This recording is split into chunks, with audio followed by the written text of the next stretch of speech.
Assalamualaikum warahmatullahi wabarakatuh. Waalaikumsalam warahmatullahi wabarakatuh. Hari ini kami akan mempresentasikan tugas dari Ibu Wahyuni, yaitu mempresentasikan video tentang Big Data. Sebelumnya perkenalkan eh, anggota kelompok kami. Pertama ada saya sendiri, Muhammad Fahriawan Saputra, dengan NIM 2141009, Septiana Agatha 2141033, dan Eyuf Rasia Fridolin Alus Ngambut 2141038.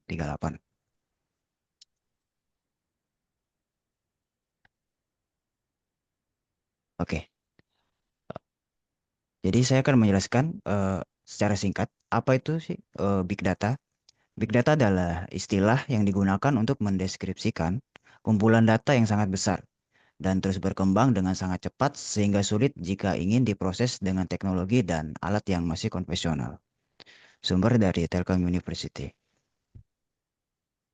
Lanjut, eh, di sini ada beberapa contoh Big Data. Pertama ada profesi, seperti institusi dan gaji, ilmu pengetahuan, buku dan riset, cuaca, seperti hujan dan topan, lalu sumber daya alam, lembaga pendidikan, terus ada transaksi seperti KK, ATM, atau e-money, lalu ada kependudukan seperti KTP atau KK, lalu kesehatan seperti BPJS, kepolisian seperti SIM dan SKCK, lalu ada perjalanan seperti tiket dan jadwal, lalu ada komunikasi seperti telepon, SMS, dan data, lalu sosial media seperti Instagram, Facebook, dan WhatsApp, dan masih banyak lagi.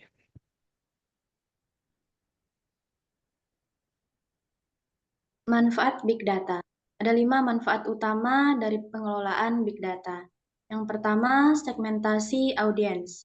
Mengenali pelanggan dengan lebih baik, membuat perencanaan yang lebih akurat, memilah data sesuai kebutuhan. Lalu yang kedua, menciptakan transparansi. Membuat informasi yang bisa diakses oleh siapa saja. Mempublikasikan temuan. Yang ketiga, membantu atau mengganti manusia dalam pengambilan keputusan.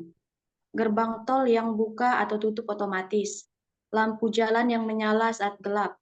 Mesin ATM yang mengeluarkan uang. Yang keempat, mengaktifkan eksperimentasi. Memudahkan pencarian sumber data, pengumpulan data jadi lebih akurat, kinerja jadi lebih terperinci. Yang kelima, berinovasi model bisnis, membuat produk dan layanan baru, meningkatkan mutu, menciptakan model bisnis baru.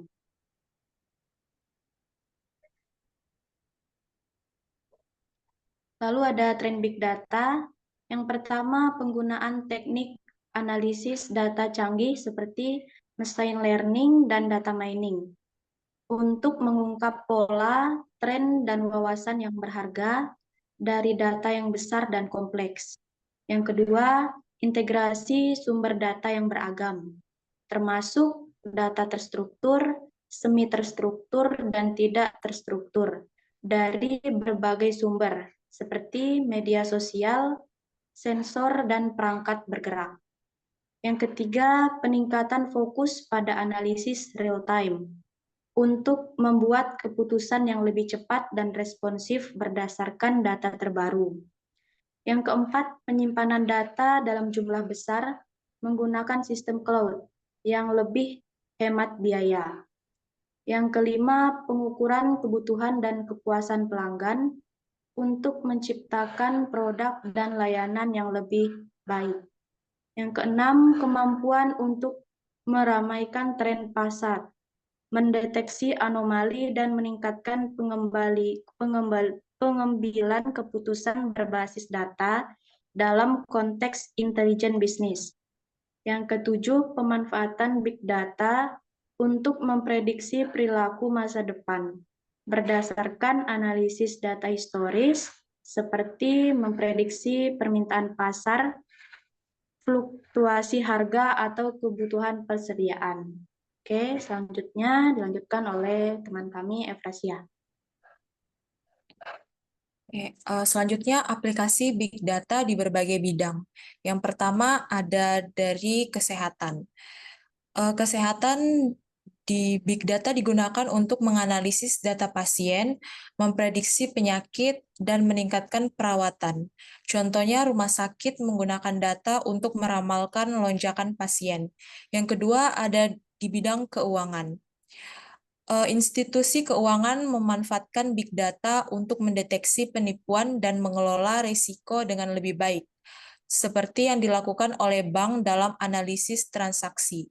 Yang ketiga ada di bidang retail. Perusahaan retail seperti Amazon menggunakan big data untuk memahami perilaku konsumen dan mengoptimalkan strategi pemasaran serta inventaris. Yang keempat ada di bidang transportasi.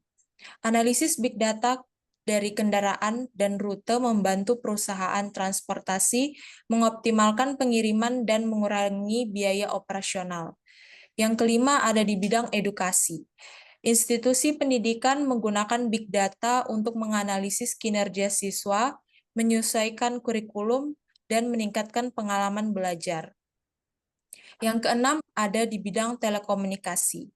Telekomunikasi Penyedia layanan telekomunikasi menganalisis data penggunaan untuk meningkatkan layanan dan mengidentifikasi masalah jaringan secara proaktif. Yang ketujuh ada di bidang manufaktur. Big data membantu dalam pemeliharaan prediktif dengan menganalisis data mesin untuk mencegah kerusakan. Yang kedelapan ada di bidang media sosial.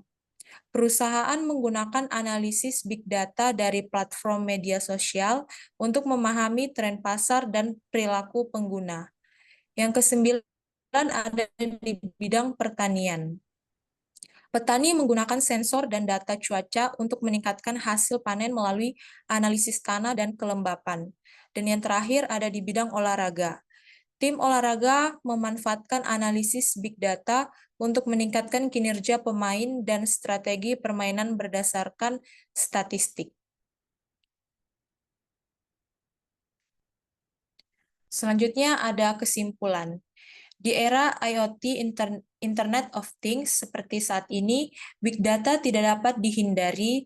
Benda-benda yang ada di sekitar kita semakin berevolusi menjadi saling terkoneksi dan akan menghasilkan data dengan beragam ukuran, jenis, dan kecepatan. Dengan semakin besar dan kompleksnya big data, maka teknologi pun akan menjadi semakin maju, cerdas, dan mengarah ke AI atau artificial intelligence. Kedepannya mesin-mesin akan mampu merayap ke dalam big data untuk mencari dan menemukan pola tertentu tanpa membutuhkan campur tangan manusia. Selanjutnya saya kembalikan ke moderator. Oke, itu saja presentasi dari kami. Kurang lebihnya kami mohon maaf. Assalamualaikum warahmatullahi wabarakatuh. Waalaikumsalam.